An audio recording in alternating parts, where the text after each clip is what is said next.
Handle your high with Tadayoshi. All right, welcome back to the show. I have Nathan De Asha. Hey, Nathan, how's it going, man? All the way from, you're in Liverpool, right? Yeah, Liverpool. Okay, cool. For some, last time you and I saw each other, it was in Kuwait at the Kuwait Classic 2 years ago. Yeah.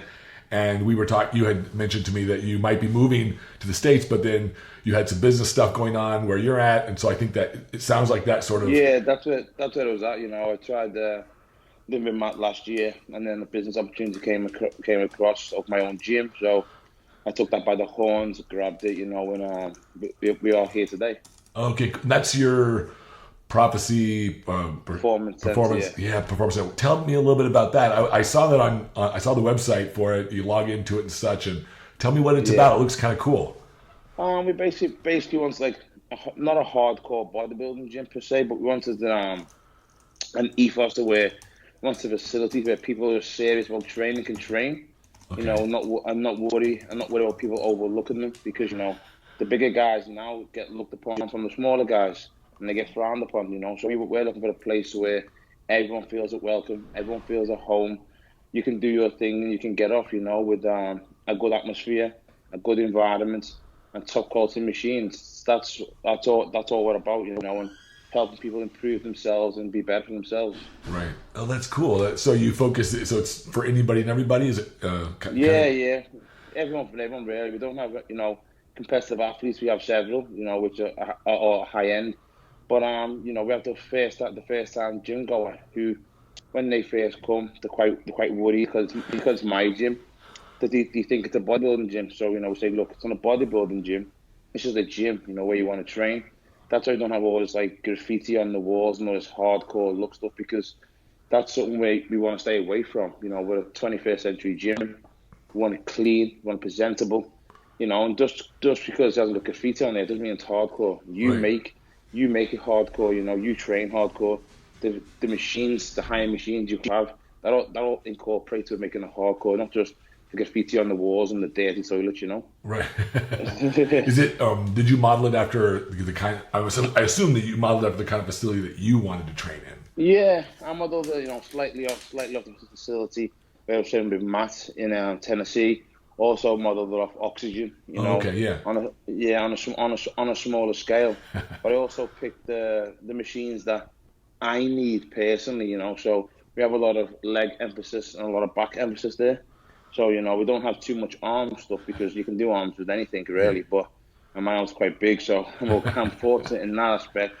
But I modeled it off them and seeing what they have, and how they laid it out. That's what I kind of, relate to myself. Whoops. I know that we're. Sorry. Oh, that's okay.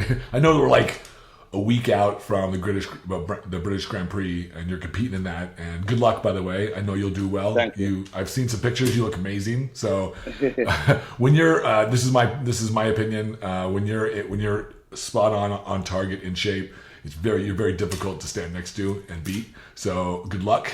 I hope you do well. Thank you, I'm sure you will. I hope I see you at the Olympia. I'm sure I will, right? Yeah, I hope so, man. That's the end goal, just getting to the Olympia and hopefully getting that first call out. What was this last year like for you? Because I haven't really seen you compete much this last year, but what was this last year like for you rolling into this show? Into this show or into last year's Olympia? Right. Into this British fan, into the British, you mean? Yes, into the British, yeah. It was good. We done a longer diet than I normally do. I normally do a 6 to 8 week diet for any show. But I said to Matt, look, I wanna get down. I wanna be, shredded as fuck. I wanna be a black version of Dorian Yates. There you go. Black guys. I was like, black guys don't go. We're always round. We barely go soft. So I said to Matt, I'm not scared to hurt. I'm not scared to suffer. I just want to be able to get down and nasty. So Matt said, okay, well, we'll do a longer prep, and that way then we'll be able to refeed you, and do high carb days, but also get you in the shape that you're after. So that was the plan.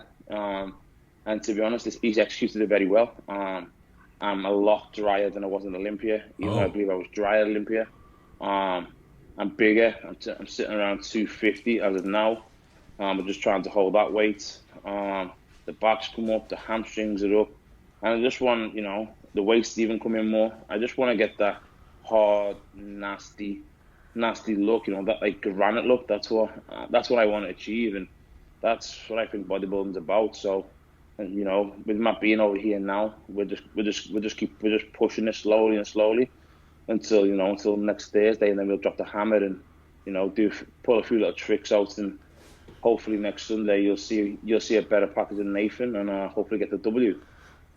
I think you have a great shot at it. I don't know who's going to be there, but I think you do have. I know what you look like when you're close to your best and at your best, and you look real good. So Thank you.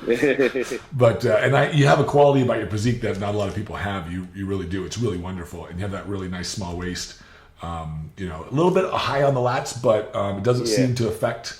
I think presentation is a lot of what a lot of great bodybuilders have. Everybody's got something that they have to work around in their physique. Yeah, of course. And so you just have to learn how to present it. But, Yeah, I know. Yeah, I know. I've got a long torso and high lats, but that's the decision I was given. So I'll work around that and work to my strengths, because when I hit that front lats spread, then you can't see the high insertion. Right. It's only when I come up to the front double that it's noticeable. So if I can hide that shot and make that shot better for myself, make the lats slightly thicker, then it's all an illusion. You won't see the long torso as much, and that's been the goal this off season.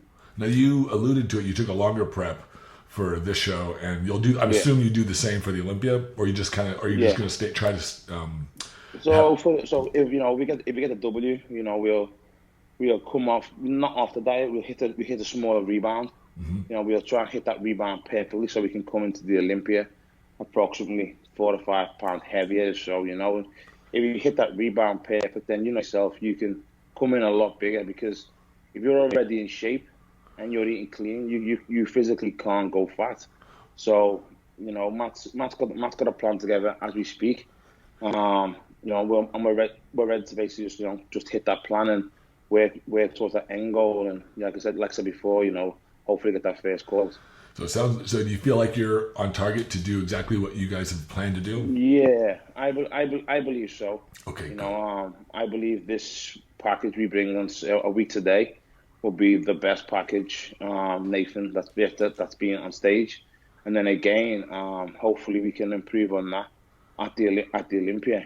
Come with an even better package, because it's all about progression, and it's about change. So if we can improve on ourselves at every show, then that's a win-win. What everyone else does is down to them. All we can justify and work on is what we can do. Right. Now I was reading. I didn't know much about your history in terms of like how you grew up and all that kind of stuff. I just kind of found out about you through the industry and through competitions, of course. But tell me a little. I read something about you growing up. You had sort of a impoverished sort of childhood or whatnot. Tell me a little bit. Tell me about it, because I always love the way a person's past colors what motivates them today. So talk about that if you would. I would love to hear it. Yeah, I grew up in a single parent family. My mum had 4 of us by herself. We lived in a impoverished area of Liverpool called Toxteth. Government, every house there is government funded.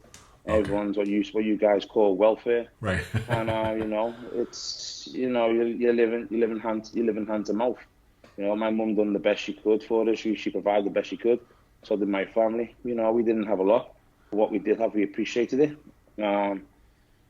So when things come across in life, you make mistakes. You have to do certain things, but I think as you get older, them mistakes you make help you be the better person you are. Sure. The area Toxteth, the schooling is not great, education is not great. The only way someone can succeed and get out of the area is through sports or stuff, singing, or being a criminal, and then obviously obviously making their money and then stepping away from that. Besides that, there's no job opportunities. It's highly based around, immigration there. Basically, they just leave everyone there and then you just get on with your life. That's it, realistically. But my family from there, we've moved a long way since then. Thankful for the IFBB Pro League for helping me do that. They put a roof over my head, over my kid's head, and allowed me to do what I'm good at. But besides that, from there, my way out originally was through soccer. I played some professional football. Oh wow! So that must be why you have such great quads. like 8 years, and then I got let go, and then basically I got told I was just too small. And Isn't that ironic? I went to gym, a local backstreet gym, called Bernie's a long time ago. That gym closed down. I went to another gym the guy's a bodybuilder, and he said, don't do bodybuilding. At the time I was like, no mate, I'm doing football. It's all soccer, sorry, it's not for me. They go, you've got a good physique. I'm like, it's still not for me. I just left it. So, a year or two passed by. I was getting slightly bigger, and I was getting addicted to it. That being said, I left football. Like I said, I lost the love for it. I came into rowing. I was fortunate to row on Sir Steve Redgrave's team. So crew, I was hoping. Are you talking about part of the, it was like Scully and rowing, yeah. Okay, cool. Okay. No, eight man crew. Okay. Yeah. So I was fortunate to be on that crew. Steve Redgrave was the coach, and then to my miscomfort, I didn't make the final cut. It wasn't heartbreaking. Just thought, oh well, it is what it is. Some of the guys made it to the Olympics, and some never. So it was what it was. And then I went back to the gym. I was getting bigger. And then the guy, Dan Smith, said to me, "You're interested in bodybuilding?" I said, "No, mate, that's not for me. No disrespect to people, people who were homophobic, but he said that's gay. So where I'm from, I was like, where I'm from, mate, you don't wear a pair of trunks, you don't put some tan on unless you want a boyfriend, So he was like, no, it's fucking all the boys do it, all the lads do it, and there's loads of girls there. Well, once he mentioned girls, I was bit, you know what I mean? I was like, yeah. Okay. He was saying, he was like, yeah, loads of girls screaming your name, and I was like, yeah, okay, cool. So I just jumped in, it was only a small show, and to my behold, it was full of ladies, and and winning that show, and then I went on to like a winning streak. In my amateur years, I won 42 shows. Wow! And I got to travel the world, with a federation called NABBA. Mm-hmm. They took me everywhere. They took me everywhere. And then I just fell out after when I turned 21, 22, I fell out of love for bodybuilding. All those competitions that you did with NABBA, they were like they were before you were 22. Yeah. Wow, that's a lot of competing. The guy, Dan Smith, made me compete every single weekend, and every single show, whether it was like a local show, whether it was a gym show. Some days I was doing a show on a Saturday and a Sunday. Oh man, that's tiring. Sounds tiring. Me and him together just competed together, And I just got bored. Like I said, 2.5 full years of dieting, I got bored. I said, "Fuck, it's not for me no more." I went out, drink. I was drinking a lot with my friends, drinking, and just living life. And then I thought, I'm gonna give it another go. Again, jump back into bodybuilding with the UK BFF at the time, won the juniors previous to that, and I got an invite to the British, and then I won the meet. Okay, cool, and then I took some time off to gain some size, and then I came back 2 years later, and that's when I turned pro, 2014. at the British finals. Wow. Well, it sounds like an interesting sort of very interesting career so far. So at least you don't have to compete every weekend now. I know. That sounds just when I want. When you, I think I'd read somewhere like about this the impoverished past, and then you said it was one of your goals to try to help your mom and that kind of stuff, and so I had a very similar kind of upbringing. Very, I was very poor. We were very poor and stuff, and that was always my goal to help my mother as well. So that's why it stuck out. That's why it stuck out to me when I read it, because it sounded very similar. But so how your life's changed a lot then since you just in the last probably 5 1 second, but yeah, it changed a lot. You know, I was fortunate to help my family, my friends. You know, and right now I can provide a better structure for my children. You know, and give them the life that I never had, and hopefully put them and just show them what life's about and what you can achieve with hard work and dedication. What how many children do you have? 2. I have a boy and a girl. How old are they?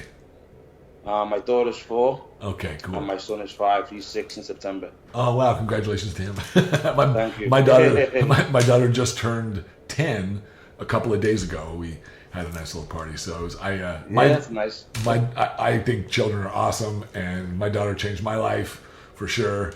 So I always appreciate that about other people too. I know. I'm sure that now you don't. Where's their mother? Is she still in the picture, or is that? Yeah. We're still together. We still live together and stuff. Yeah. Oh, okay. Cool. Cool. I wasn't raised with a father, so I would never leave my kids without a father, because I just think it's wrong. You know, if you're big enough, if you're grown up enough to have children, look after yourself. Don't put on someone else. You know, and I think it takes a real man to stand up and to look after the kids. I believe. I believe the same thing. I didn't have a father either. I never even met my father. I am the same. Yeah. So when I had a daughter, I said, "Hey, look," and I even, as a matter of fact, ironically, you say that because I had this conversation with my daughter, because we were talking about the birds and the bees, and I wanted her to know, like, hey, look, the reason why you want to be selective is because it's a responsibility. If some baby comes out of your union with somebody, then each person has a responsibility to take care of that child, because they depend on you. They can't do it themselves. And so I take that as a deep responsibility, and I believe, and I would love to hear because I like hearing people's perspectives, especially who coming from backgrounds where they had to struggle, because I think that it gives people wisdom. Struggle gives you wisdom, yeah. And so and I know for me, children, in my opinion, children only really need 2 things. They need to feel safe and they need to feel loved. If you have those 2 things, if you're able to give them those 2 things, then they can fill in the blanks for the rest. I believe the same thing. So yeah, that's better, you know, and just showing them, you know, being around them, and just making memories. That's what part of the reason why I'm here, you know. And I believe that if it wasn't for my kids steering me in the right direction, I probably wouldn't be on the straight and narrow myself. That's the God's honest truth. Right. I'd probably be doing something that I shouldn't be doing.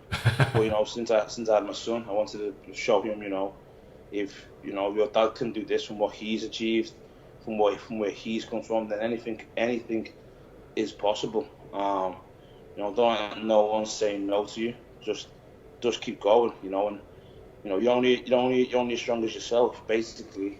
So I just want to show him the right way, and my daughter, you know, the correct, just the right way, just the correct way of living, and just give them a good mindset and a good upbringing. Yeah, the children learn by osmosis. They learn by watching and observing, and so if I can tell my daughter all kinds of things, like, you know, but the truth is that she's going to learn most by watching me, right? Observing how I live my life. Yeah, of course. And so, but I actually think that's good, because it means that it puts me on the hook, so to speak, because I want to live that way anyways. I've always wanted to have like a noble existence, something that was worthy of emulation of others, and so I do my best to try to keep that on the forefront of my mind. But when I look at my daughter, I still see, like, oh wow, you know, like, how did I get so lucky? You know, I'm sure you probably feel the same that's way. good though, you know. That man, that's awesome. I'm the same, you know. When I see my kids come home with like certificates and medals, I'm like, you know, I've achieved that, you know. That's mine in a way. So just just watching them do little things and achieving little goals that are, I think it's awesome, you know. And you know, when you praise them, because I was, you know, like I said, I didn't know my father, and I wasn't raised around the father. All my friends had their sort of practice. I used to go by myself, and they had their fathers praising them. So just that little bit of motivation, you know, ignite them and sparks them, wants them to do a lot more better for themselves, and you know, just achieve more, because they have someone to look up to and say, look what I've done. Just look, you know. Do you find, I'm curious, because I look at my daughter and I look at the life that I've created for her, and I have a good life compared to when I grew up.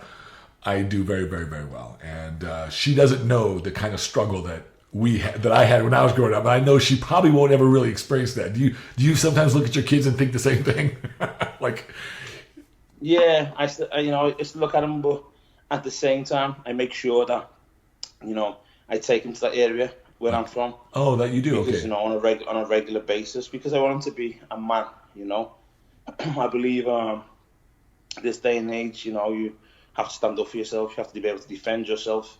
So even though we live in a nice area, a quiet area, I still take him to this rough area, for youth clubs and for football, because I want him to be able to stand up for himself, and, you know, country where he can hold his own. You know, sure. Fighting, and I want them to learn, you know, you've got this, but these kids haven't got this, so they're willing to fight for what they haven't got. So even though you have these things, you still got to be willing to fight, and, you know, be willing to want more and to want greater things. Because if you're from you know, you see a lot of people who are from a well background, the kids are lazy. You know, a lot of the kids are lazy and don't want to do nothing, because they're getting handouts. To where if you go to, you know, another area, you'll see kids 10, 11, 12, whether they're on a newsstand selling stuff or whether they're cleaning cars, they've got work ethic, you know, and they're hustling. That's what I want to install in my son, you know, and be able to show them, look, no matter what we have, what I have is mine, what you have is yours. You know, even though when I pass, everything I have will be yours, you have to make your own way in life, you know, and you have to make yours. So that's what I try and install on him, you know, and I try and learn him the sense, you know, the quality of the pound or the dollar, as you guys say. So I want to know, I want him to shop it, to know what it's worth and what you can do with it. Yeah, I know when I grew up, I was always like hustling something. I was always trying to like make money. like little carnivals in my yard, and, you know, drawing pictures, selling them door to door, trying to walk dogs, anything to make a couple bucks. And so it would be natural for me to grow up and like have my own businesses, which I do. So, but my daughter, I don't think has that same, you know, when she wants money, she says, "Hey Dad, what can I do for you so that I can make some money?" She's smart then. But I know that if I would have had boys, I would be a little harder on them, because just like you said, like, I feel like you gotta be able to stand up for yourself. You gotta be able to, because not everyone's going to be so nice, and you're going to have to be able to claim what's yours in this life. And sometimes sometimes this world's not very fair, you know. It's not, you know, and that's what people don't realize, you know, when they have a sheltered life, it's like, oh, it's not like that, you know. Like where I'm from, you know, if someone talks down to you, you have to, you know, make it aware, you know. I'm not a pushover type of thing. So that's why a lot of people try and give me a lot of shit on social media. What do you mean? Nathan, you're a pro, you shouldn't say this. Oh. At the end of the day, you know, I'm a man, and if you want to come at me, then I will stand my ground. This week, you know, anything else aside. But where I'm from, you have to, you know, your self-respect is a lot more worth than anything you ever achieved. So I get a lot of people saying, "No, don't say this. You know, you need to calm down what you say." I'm like, "Fuck that, brother." You know, end of the day, just be you, man. Just be you. You come at me, you best be able to hold your own and be ready, because that's the way I was raised, and that's what's in my bones, you know. So I don't know nothing else really. Well, all my interactions with you have always been very warm and very nice, and so I appreciate that. And I was going to tell you earlier. I was going to tell you after we got the call, but I'll just tell you now. When I spoke to you in Kuwait and we talked a little bit, you have a very warm. You deep down, you have a very warm sensibility, and I like that. And you seem to be a very kind-hearted person, and I really do. But I also know that sometimes, man. Sometimes you just got to stick up for yourself. I told my daughter this. I said, don't let anybody tell you that your kindness is weakness. It's not. It's not. Yeah. People will try to. So sometimes you have to stick up for yourself, but doesn't mean you can't be a kind person. Doesn't mean you can't. Yeah, you know, there's always a time and place for everything, you know. And kindness is goodness. You know? It's only if no one's done no wrong to you, there's no one to do no wrong to them. That's the way I see it, you know. If no point making the first move. If you can get away in life by being civil, polite, then that's all it needs to be. Yeah. You know? But people, you know, like I said, some people try and push them buttons and just keep going at you. This is a little off topic, but I was going to ask you this because I didn't know you had played soccer professionally. I had some friends in college that did this in the UK. They were.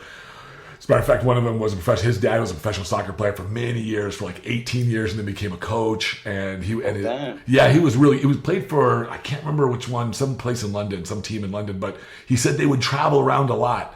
And when they traveled around, he said after the games, they would go into the bar, the pub, and they would get into fights. He was like part of like the 80s and 19s generation. Yeah. Back then, you literally used to play soccer, have your match on like a Friday, on a Saturday or Sunday, and then just go to the pub, just drink a shitload of beer and eat a ton of fish and chips, basically. He said that they would. He said it was so. What surprised me was he'd tell me about. Yeah, they would go to the pub after the games, and then him and his buddies they'd be drinking, and then they would always run into other players from the other team, or the local town that they played. They would realize who they were, and then they would get into fights. It would always go off. You know, it always used to kick off. Yeah. You know, like in Liverpool, we have two teams, and every time it's like we call it Derby Day. So, you know, the city's divided into red and blue. So, you know, it depending where you live. You know, and also if you're smart, you'll support red.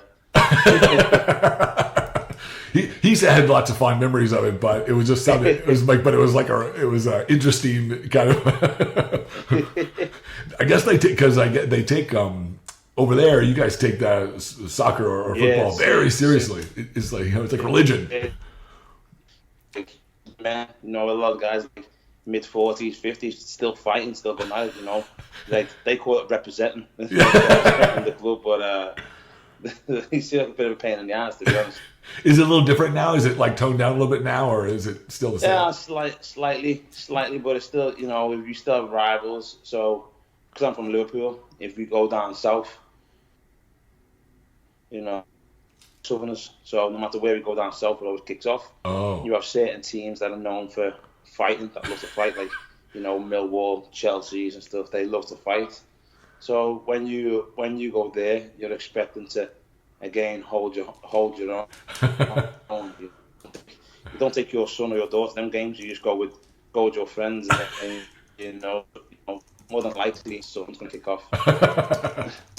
When I do these interviews, I take notes. So if you see me typing, it's not that I'm not paying attention to you. I'm just taking notes so when I make my posts about the podcast, then people know sort of some of the topics that we talk about. And this topic is soccer and fighting, because I find it to be funny and interesting. But do you miss it? Do you miss playing? Do you miss playing football? And yeah, no, I still, you know, up until like 3 years ago, I still played Sunday league. You know, I was the big fat kid back then, but I can't run the full 90 minutes no more. Oh yeah. I could do 40. I could do 45, but then that's it. But you know, right now we just do it to. If I was to play, I just do it to socialise with friends. So we would just play on a Sunday, just kick a ball, have a small match. Whether you win, obviously you want to win, but you know, we just, as long as you meet up after it, you go to the pub, you get a big big fry up breakfast, you get a beer, and then that's it. And then the game finishes at 12 o'clock, and then you come strolling into the wife at like 8:30. That's nice. I like that. I've never been out to that. I've been wanting to make a trip out and sort of tour around England and the UK area. And I haven't got a chance to do that yet, but it's on my list of things to do. And Liverpool is one of those areas that's kind of historic, at least. Just because, like, you talk about the Beatles, you talk about all these other kinds of people that come out of these different areas. Yeah. But I didn't really, hearing it from your perspective paints an interesting picture and a different picture than before. Yeah. What you see on the TV and on YouTube to what actually goes on is a hell of a lot different. Hell of a lot, Well, it would have probably been a little bit of a culture shock, a little bit to move to if you had moved to the U.S. and been in Florida or no. I think you would have moved somewhere to the south because, I don't like to live life fast. I want to be able to cherish things, and I believe in like the big major cities, everyone's rushing life. Yeah. It's like down London, everyone's rushing. Your life's over in an instant. But these people just are rushing every single day, and I don't like that. About the big cities and stuff like that. So I don't think it'd be a culture shock. I think the family would like it. I know the missus would like the weather, but I think we'd enjoy it because it's in the south with a lot more religious. Right. It's a lot more slower, and that's what my family are like. So I think if we was to ever move, it'd be somewhere in the south. Ah, got you. You're sounds like you have some good roots where you're at, and it's you like it there. You like your life there. Yeah, I like it. My whole family's here, and it take a lot for us to up and leave. When we think about it, it was selfish on our behalf. As of late, we've lost a couple of family members, so that hits home. Yeah, and it makes you realize if you'd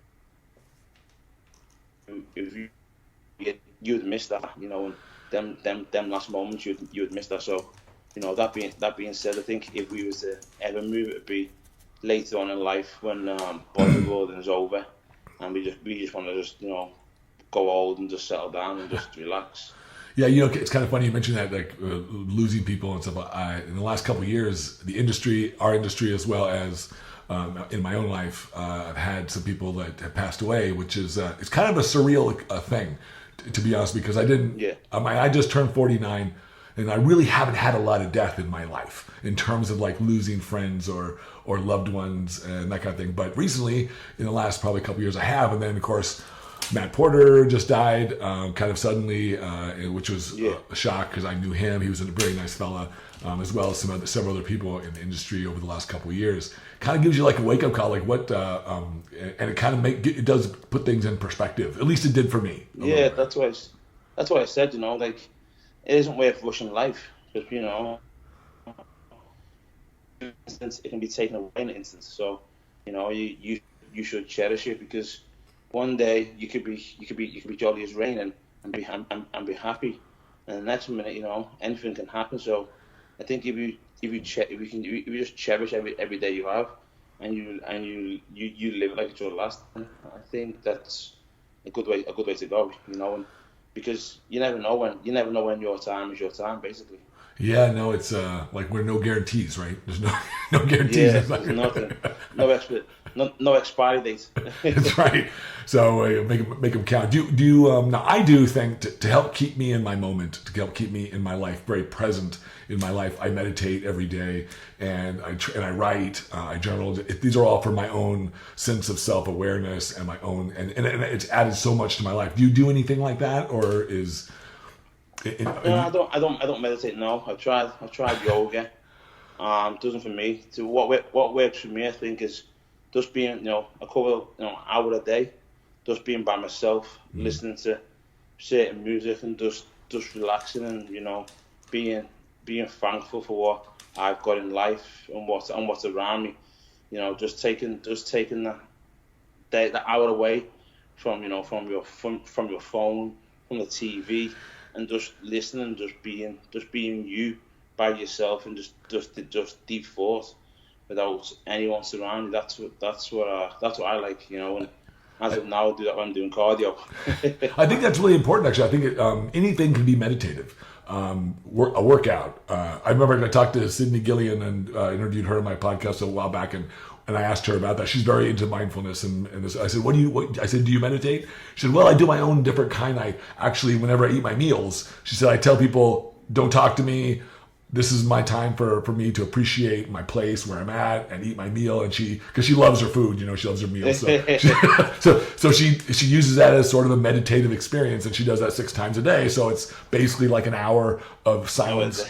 Yeah. So, I mean, because it's 10 minutes a meal roughly. I mean, if you do the math, but I used to do the same thing when I competed as well. I loved my cardio time because I would get up in the morning and it was just my time to be able to be by myself, to be with just myself. So I totally get what you're saying. And I think I think I needed it. Like I always need something like that. Today, yeah, you know, I just want to separate yourself from the world, because as of now, you know, we live. It's, you know, no matter who we are or what we say, we live on our phones. We live by social media. We live by people by information of others. You know, and well, there's a lot of noise coming at you. A lot of noise coming at you. There's a lot of things thrown in, and I don't think you get to appreciate what you have got, because a lot of the times you want what others have got, or you want more. Right. You know, so I think being by yourself let you appreciate what you have got. You know, what's actually valuable in life. You know, like wealth, like health. You know, your family, your loved ones. You know, roof over your head. These things are what we take for granted. But again, it's what makes us rich in a sense. You know. Yeah. Is it hard? Some people have it easier hearing all the chatter, like from social media, stuff like that. Because it must have been. Has that been a big change for you? Like, because you kind of came up real fast in the industry, and then all of a sudden you get a lot of attention. And so sometimes with that attention from fans and from people can come some negativity. No, I just like, people ask me all the time, like, because I own my own gym. Oh, did you get to train? You know, people want to shake your hand a lot when you train, and I was like, no, because I'm just Nathan, just one of the lads. Everyone around me just knows me as Nathan, just a normal, average Joe. I'm no one special. I'm still a guy who lifts weights, eats a lot of food, and that's what I surround myself by, people in that aspect who are just normal, everyday people who don't care what you achieved, what you've done. They just like being around you for what you're around. The fact that people, you know, like you said before, the fact that people being like going to expos and stuff and things like this, and people, you know, wanting to shake my hand and being around me, to me that's overwhelming, because I look at it as like, I'm just, like I said before, I'm a normal guy, just from the streets, basically, from the slums, and you know, people want to shake my hand. I'm like, why? You know what I mean? Like, why? So I've done nothing special. You know what I mean? I haven't invented nothing. I haven't cured nothing. But you know, but then when people say to Nathan, you know, you've changed my life. You've done this. You've helped me through this. To me, that's all worthwhile, because people say, oh, I know your background. I know the struggle you've been through. I'm in the same situation. I hope bodybuilding can help me the way I helped you. And you know, I tell the guys, look, man, just believe, just want it. Believe, be a little bit selfish in life. Go for what you want. Don't let no one hold you back. Because if it was me, you know, I've lost many friends via bodybuilding, because I've achieved so much, and they're slightly bitter about that. But in the day, they weren't true friends. Oh, that's too bad. The ones who stuck by me, they're my friends, and they're my loved ones. So, you know, I had to be a little bit selfish to get where I had to be. But again, I say to everyone, if they want to achieve it, they can do it. I think a lot of times, like I know what you mean though, when you feel like you're just Nathan, and a lot of people want, but technically speaking, I think what people are, what maybe I'm sure you understand it logically, but people are inspired.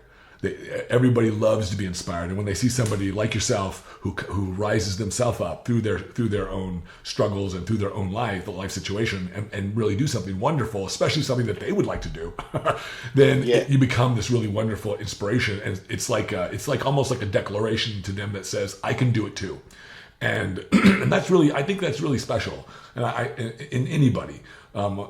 So I think it's kind of cool that I'm often I don't get the same kind of appreciation that you get in bodybuilding. I get a very different kind, and I've been in it for such a long time that I do get quite a bit of people who tell me that I've inspired them, or that they look up to me, and I'm like, oh wow, and I feel oftentimes the same way, but but I take it as a deep sense of responsibility to continue to try to improve my own life, and because I believe that the best way that I teach, like we said, with our children, is through example. And I think that this is possible. What you have and what I have and what other people who have achieved something great is what everyone can have. We can all have it if we want. Yeah. And but you're right. You have to believe. Yeah, but you're right. You have to believe. You have to. It, if one person can do it, why can't the rest of us? That's exactly right, man.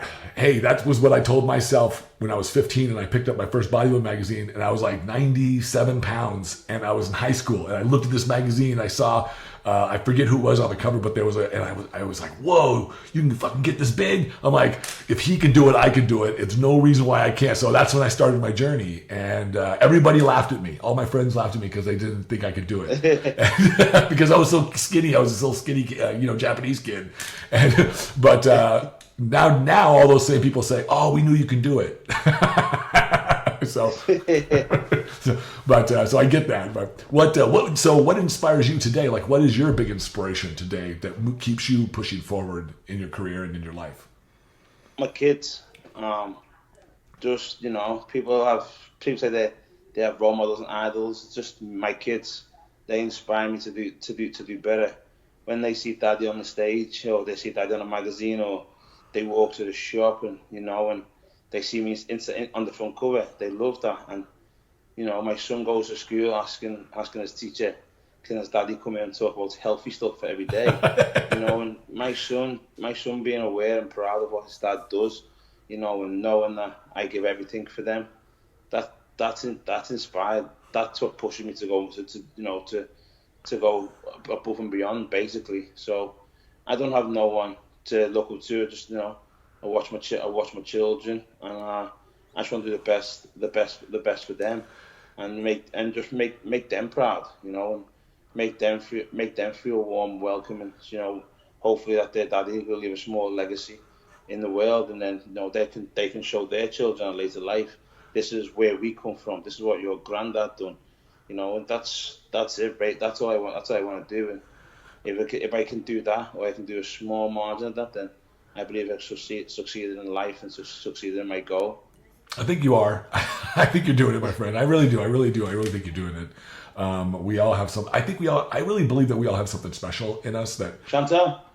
And I think sometimes, I think that we, and that's something special that everybody has something that they can bring forth into this world that can be of value to others. So I know you're doing it. That's what I believe. I believe you have to believe that. Get them headphones in there, please. Look. I believe you have to believe that. Otherwise, why do it? Why do the things we do? Yeah, I mean, especially when you encounter hardships, when a person grows up because I know when I grew up in a very poor background like you did too, and you get different messages. You can get different messages about the world and about what's going on, and so. But for some reason, I was lucky that that my mother told me something different. Told me that I could be what I wanted to be, and I could do what I wanted to do. Did your mother tell you that? What helped you believe that you could go and just do whatever you wanted and become because you obviously had the tenacity to play these different sports. Anybody who plays professional sports in any capacity has to believe in themselves. They have to have a certain degree of fortitude to be able to be successful in that. So was it your mom? Was it something else that gave you that confidence or gave you that message? Yeah, my mom always, drove into us. You can achieve whatever you want in life. no matter where you come from, you want it, go and get it. Don't let no one stop you, no one get in your way. She said to me, whatever you want in life, son, just go and get it. The only, I'll stand by you every step of the way. The only thing, you don't hurt children, and you don't hurt women. She went, everything else in life, I will stand by you. So if you want, son, go and get it. And she pushed me all the way, whether I was in soccer, whether I was in bodybuilding. She's saying, just keep going. Many times when I've been, so close to giving up bodybuilding, I'm looking to basically just turn it in and call it a day. She said, no, just keep at it. It'll come. Sometimes you feel like you're fighting a hopeless battle, but sometimes the words of your mother, always spark a fire. So I believe if it wasn't for her telling me to go and get it, then I wouldn't. What is it that when you look back, or even look in your life today, what is it that you most is the biggest challenge for you? Like when you say, "Oh, this is my challenge. This is the thing that gets me either down the most or that challenges me the most." What is it for you? I believe the thing that challenged me the most was disconnecting myself from my old life, from my friends, who don't we don't associate in the same worlds no more, basically. So they do what they do, and I do what I do. So then people have grew up with me through thick and thin. I still associate myself in a certain way with them, but I back off to an extent. I think that's a bit of a drive, and that hurts now and then, because even though we grew up together, we're not in the same worlds no more. Right. We want different things out of life. They're chasing something else, and I'm chasing for the legacy. Yeah. So that's a drive. Just staying away, and being true to myself, because it's hard. Like I said before, I grew up with them people all my life, and just a distance yourself, because people seem to think if you associate yourself in one circle, you're part of that circle. When that being said is totally wrong. But people believe what they want to believe. So you have to just paint that picture, basically, to say, I'm done, finished. I do my own thing. Yeah, it can be hard escaping. I shouldn't say escaping, but it's hard to sort of get beyond, to grow out of your past sometimes, or your past friendships, or your past situations. And sometimes people can be offended. Yeah. It's like instead of just being happy for you. it's like, tell me about it. And I get it. I totally get it. But I always say to myself, that's not, those are, when somebody else has a problem with me, it's their problem. I'm not the one who has the problem with me.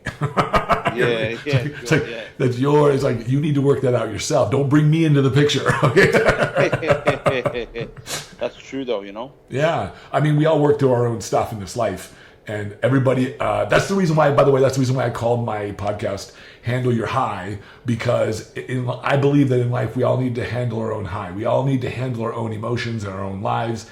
And I can request others to add value, but I can't mandate it and make it a necessity. I can't ask you to be different so that I can like you. I have to accept you for who you are. And I believe that's the most honest way that I could be. And so that's why I called my show that, because I approach everybody in this manner. I don't care who. Good, though. Yeah, it's freeing. It's liberating. It allows me to love everybody indiscriminately, even if they hold a different point of view than me. I don't have to like their point of view. Of course. But I can like them, and I can separate myself from that. And I try to teach my daughter that.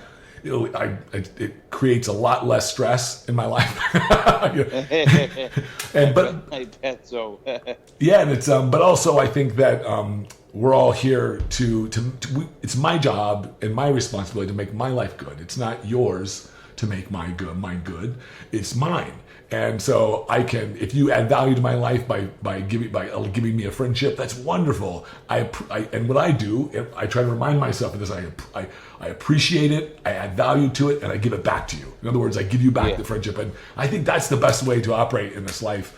Even if, of course, man. Even if we don't have even if we may differ in our opinion about something, it's okay, as long as it's working for you. I figure if it's working for you, fucking go for it.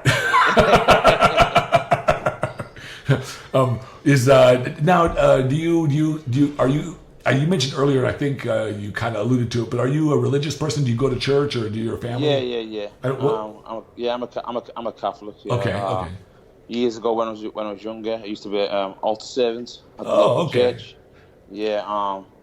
I used to practice that religiously for a lot of the time. Now, I'm not as religious. I still have all the same beliefs. What was dug into me as a young child.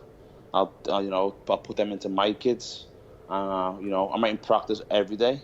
Because I'm not ideal, I'm not perfect, but my kids will practice the same thing and what I believe in. That's the way. It's good to have some faith in life, and I believe that there's a greater being out there. That's my belief. Maybe everyone's different, but as long as if my children feel that and feel someone's watching over them, then I like that. I like that feeling. I have a very strong spiritual perspective. It's not really. I used to be a little bit more religious than I am today. I'm not really that religious today. But I went to seminary and I studied that in graduate school. That's what I studied. I studied theology. Okay. Not to be ordained as a priest or anything. I studied alongside them, but I didn't. Mine was more just academic pursuit.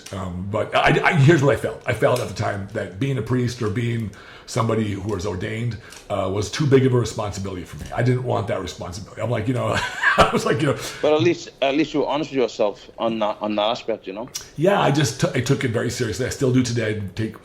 Because your belief defines your who you are, what you think is possible for you, and it gives you and infuses a quality of life in your experience.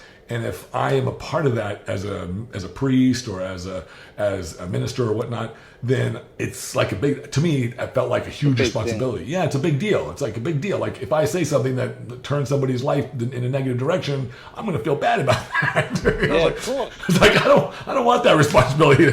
Yeah, no way. But these days, I figured the best brand of me to being able to help others is just to live the most loving, understanding, and kind life that I can.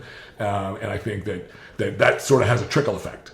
That's the best way to minister, I think, is just to be a good person. If we can all think of that, I think the world will be a greater place on that aspect, And if everyone has a bit of belief, and we all, that's that then, because no matter what religion you are, it's all good. Yeah. We all have, every religion has goodness inside of it. So if we can all live by that in the slightest way, the world will be a better place. Yeah, absolutely. And I think we're living in a pretty good time. I think there's a lot of stuff that's going on. But we're so aware now because of the internet, because of how accessible we are to information. Yeah. We're so aware of all the bad stuff that you can sometimes almost believe that there's all this bad stuff, that the world's going to hell in a handbasket, so to speak. But in reality, if you look at what's really going on right now, there's so much good stuff. And in the human history, where there's less poverty, there's less hunger, there's less disease, there's so much good stuff going on. There's a lot of other junk too, but I mean, but there's less of some of these other things as well. So we do live in a really good time, and I think that the world is changing, and it's because of people like you and I and other people who express these same sentiments and ideas. Are able to be vocal about it, and that's what makes, I think, podcasts and the internet and social media so wonderful, is that we can share that piece of it. Outreach is a lot deeper, I think, with social media now. The outreach to worlds that we would never dream of. Right. And that's what it's about. If you can, this podcast might reach someone else, in Mumbai. Right. It may even influence them and may change their life. So, the outreach is huge on all aspects. So if we can, if we can shed a bit of goodness and a bit of light in every bit of content we do, then again, it's going to come around a lot better. It'll come around in handfuls. Yeah, I've always believed that the most powerful tool that we have is our ideas. So when we share an idea, you can't kill an idea. No, So if you once the idea is out there, it's out there. And I think that's pretty cool. So I'm all about that. But after, are you getting back to bodybuilding? Are you doing the British Grand Prix? Let's say that regardless of if everything goes according to plan or not, are you just gonna lock it down for the Olympia? I'm thinking about doing Vancouver. Okay. Yeah. I remember the lady who runs it. I went to Vancouver 2 years ago, and I remember she said to me, I forgot her name. I do apologize. She said to me, "If you're ever on a diet around July, will you do my show?" I said, "Yeah." I don't think she remembers me saying that. But, I'm a man of my word. Good for you. I'm on a diet around July, so I'll fly to Vancouver and do Vancouver, let alone the outcome. Also as well, because I may have fans in Vancouver who want to see me, and if these fans can't travel to the UK, right, if they can't travel to Olympia, see me in Vegas, then I'm looking to have a platform and sponsors like Muscle Meds and Jed North to fly me around the world and compete. Right. So I think if you're a bodybuilder, you should get out there. If you're in shape, and you should compete. Don't do it for the paycheck, or don't just do it for the fame. Do it for the fans, because people aren't as lucky as you and I or someone else to travel the world and see things.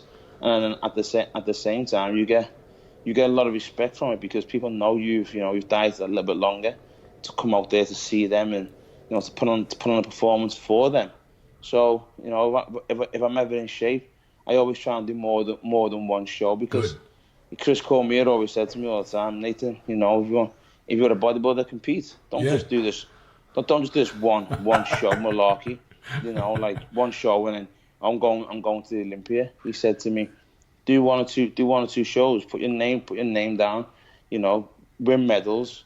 Be known. Make a legacy of yourself, because loads of guys do one show and then go to the Olympia. But I said, if you keep going to one show and improving, the fans will respect that, the judges will respect that, and you're creating a legacy for yourself. You might never get the big one, but you're creating a legacy for your family and your children." Well, there is. I do believe there's something to be said for building momentum. So when you do successive shows, a couple shows in a season before you do, like say the Olympia or something, it really helps you build this momentum in that year to be able to do the best that you can at the Olympia. That's so not just in. I also believe that people need to be active because of the nature of the industry. You need to also be active on social media, and be able, so that the fans and people can see, oh yeah, this, he or she is still, they're doing the things that they're supposed to be doing, so to speak, and competing and all that stuff, and it keeps them relevant. Keeps them more relevant, and it's sad that we have to actually do that, because I think a lot of times people want to do the old Dorian Yates style and like go into a hovel, into a cave somewhere for like 9 months and then show up and shock everybody, right? But those days are over, man. Those days are over. I don't know if he would. I don't know if Dorian would have been able to do that in today's atmosphere because of social media and stuff. He would have had to have made himself a little bit more. He would have had to make more known, because Dorian just come out of a shell once a year. Yeah, you wouldn't see him. He possibly, if you were lucky, catch him a FIBO. Yeah, if you're lucky, and then he's gone missing again till September. And you're like, where the fuck's Dorian? Then he comes out and he's like a granite, and just and he kills it. And I totally understand why that's totally admirable. Like why you'd want to try to do that, but not everybody really. That's not really feasible in this. No way. Everyone wants a bit of piece of the pie now. Yeah. Everyone wants to see what you're doing, where you're going, what's up in life. But I think some things should be shared on social media and some things shouldn't.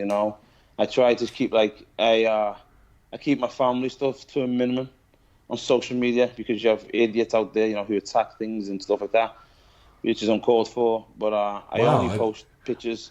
I only post pictures of my children and my family now and then. Regardless of that, I post it on my Facebook, which is more private. Right. And I keep that to my family and friends, and show shit and share my kids' memories on there rather than their public stuff like Instagram and stuff. So I think people, there's a time and place to share certain things, and I think also like some things don't need to be shared. So like whether your certain progress pictures don't need to be shared, or times with your loved ones, I don't think they need to be shared. I think they are for memories only. I think I share a little bit more probably than you do, but I don't. But it's always under the guy. It's I have a very subdued audience. Like I don't get a lot of people that really throw any shade at me or anything like that. Yeah. But I get it regularly. Oh really? Oh, shit. Yeah, I get it regularly. Well, if I was in your position, I absolutely would probably keep my children pretty minimal on the old social media. As a matter of fact, my daughter, who's 10, like I said, she's not even on social media. Because in terms of her, like I know kids that are when they're that young, and I don't know if it's such a great idea. Because I think it's too young. I just think it's a little young. I think maybe wait till you get into like junior high, high school or something. I don't know. But it deserves a conversation because one of the interesting things, and you know this because you get the butt end of it and the good end of it, and that everybody's got an opinion and they're willing to like share it with you and share it with the world. And some of those opinions are worthy of reading and some of them aren't. Yeah. Some of them you just got to swipe right and delete. Yeah, But it's people. I think people sometimes have too much time on their hands. Because I don't know why they have so many fake accounts that follow you, and then they literally slag you off. They call you everything under the sun. Then you click on their page, they have like no followers, no images, nothing. Like you just sat there to make an Instagram to call me a bellend. Just call me a bellend off your own Instagram. Fuck it, I think that says more about what's going on with inside of them than what's going on with you. It says a lot more. You know what I mean? Like when people, like I see it all the time when people throw hate out there, and I'm like, man, like what happened to you in your life that makes you want to do that?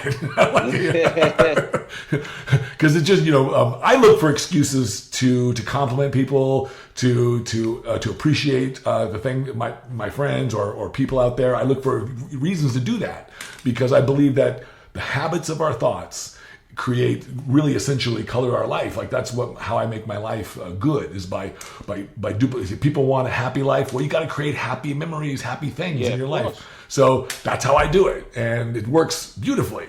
But if I did the opposite, I wouldn't be creating a nightmare. Yeah, I'd be like, I'd probably be a miserable person. Like, I mean, don't get me wrong. If I think hard enough, I can criticize a lot of shit out there, but it's not worth my energy or my time. Yeah, it's not worth it. Negative energy is not worth it. Not worth it. If you have positive vibes, it's a lot better. Now, before we close up this podcast, what's some of the exciting stuff that's going on outside of the training, outside of all that stuff? What's some of the exciting stuff that you have going on this next year in business or in any other areas? Do you have something? Exciting stuff. Just looking to hopefully expand the Props Performance Center. Oh, okay. Make it into a small franchise. Oh, cool. Maybe coming to the States, or like is it going to stay in Europe? It's in Europe, maybe in Europe. Hopefully into the next city from me called Manchester. Okay. Hopefully open one there, and then one further up north in Scotland. If I can do that, and I'll be happy. And basically just try and build my own little small baby empire. And just do what I enjoy, because as of now I enjoy being a gym owner. I enjoy being a boss. So I'm gonna answer to no one besides myself. That's good. And I also enjoy giving people what they want, and offering them a service that other people don't offer them. So I'm really happy. We're gonna go, me and the family, in a good place.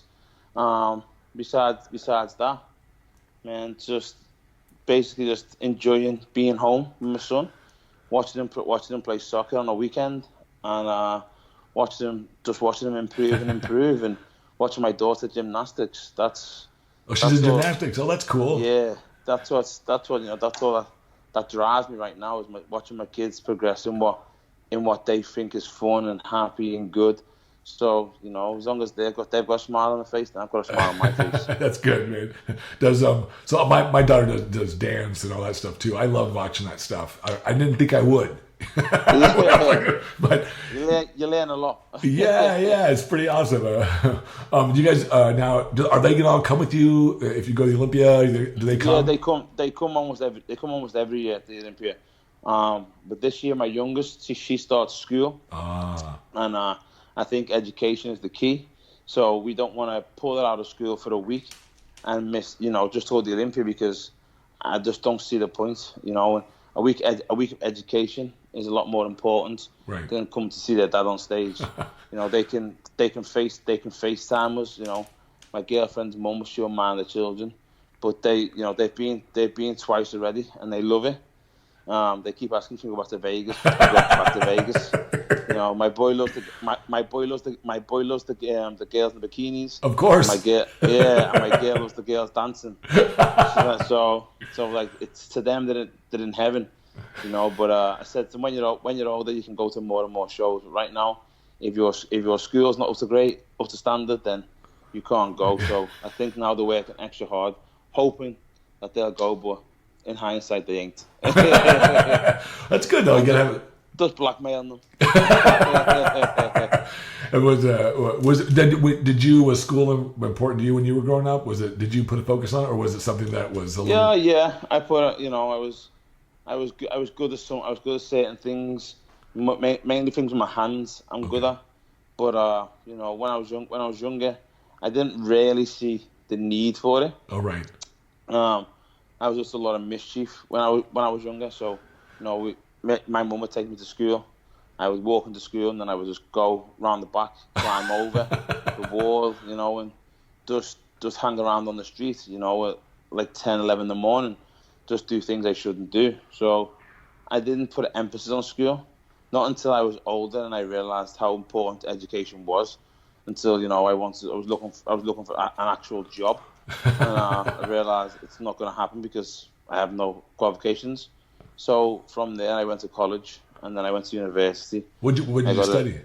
Sports science. Oh, okay, cool. Okay. Yeah, I got a sports science degree, and then only until then I realised, education is the key, and so from now I make sure I drive into my kids and my partner is like, education, do your reading, do your writing, and then you can have the luxuries in life, whether that's going out in the back garden playing soccer, whether that's having a cookie.